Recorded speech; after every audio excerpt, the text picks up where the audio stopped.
பொதுவாக நமக்கு நம்மிடையே இருக்கக்கூடிய சிறப்புகளை எடுத்து சொல்ல தெரியாது, அல்லது சொல்லுவது இல்லை, ஒரு அலட்சிய போக்கு. எப்ப பாருங்க வாட்ஸ்அப்பை திறந்தா கக்கனை போல எளிமையானவர் உண்டா, காமராஜரை போல எளிமையானவர் உண்டா? யாரு? காமராஜர் வீட்டுக்கு நெருப்பு வச்ச கும்பல். அவங்க 2 பேர் தான் எளிமையின் இலக்கணம். உங்களுக்கு தமிழ்நாட்டில் ஒருவர் 5 முறை எம்எல்ஏவாக இருந்தார், 2 முறை அமைச்சராக இருந்தார். இந்த பதவிக்கு வருவதற்கு முன்னால் அவர் புகழ்பெற்ற வழக்கறிஞர். அந்த ஊரில் அவருடைய குடும்பம் ஒரு வசதியான குடும்பம்.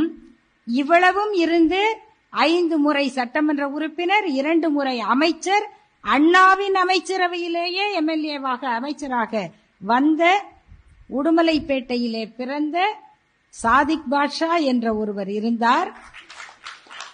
சாகும் வரை அவருக்கு சொந்தமாக கார் கிடையாது.